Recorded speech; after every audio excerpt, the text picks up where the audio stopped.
विशिष्ट प्रतिरोध, विशिष्ट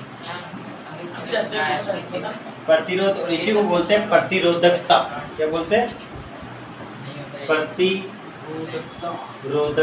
ये भी इम्पोर्टेंट। और इसका चिन्ह पता है क्या है? रो। क्या है? रो। ये रो इसका चिन्ह है, ठीक है ना, ध्यान रखना। तो अब अपन पढ़ेंगे कि रो क्या होता है। इसको पढ़ने के लिए आपको प्रतिरोध की निर्भरता आनी चाहिए। प्रतिरोध की निर्भरता जब ये आ जाएगी तो ऑटोमेटिक आपको प्रतिरोधकता भी आ जाएगी। प्रतिरोध किस चीजों पर निर्भर करता है बेटा बताओ? आर इज प्रोपोर्शनल टू लंबाई, एल के समानुपाती होता है। ये समीकरण नंबर 1 पढ़ी थी अपन ने प्रतिरोध के अंदर।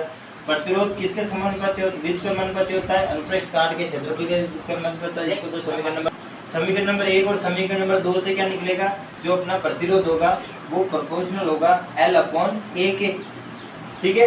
अब यहाँ से आपको पता है जब भी समानुपाती चिन्ह आता है तो एक नियतांक आता है जिससे अपन क्या बोलेंगे? रो बोलेंगे, और ये हो जाएगा L/A। अब अपन बोलेंगे कि सर ये रो कैसे निकालेंगे? तो रो निकालने के लिए मैं क्या करूँगा बेटा? क्या करूँगा कि यहाँ पर जो लंबाई है ना L, जो लंबाई है ना बेटा, इस लंबाई को क्या कर दूंगा, यानी कि L है ना, इस L को मैं क्या कर दूंगा? 1 मीटर कर दूंगा। लंबाई को कर दूंगा एकांक।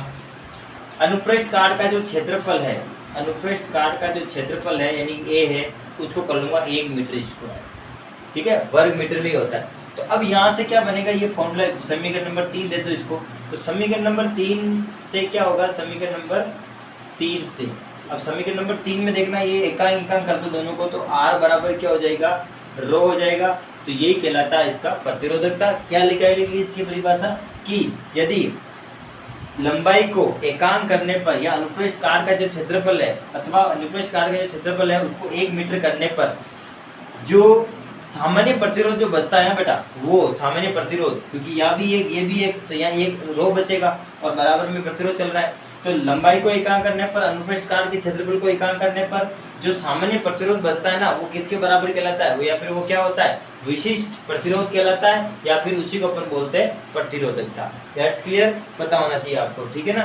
तो ये इंपॉर्टेंट है, ये कई बार पूछा गया केमिस्ट्री के अंदर, है ना।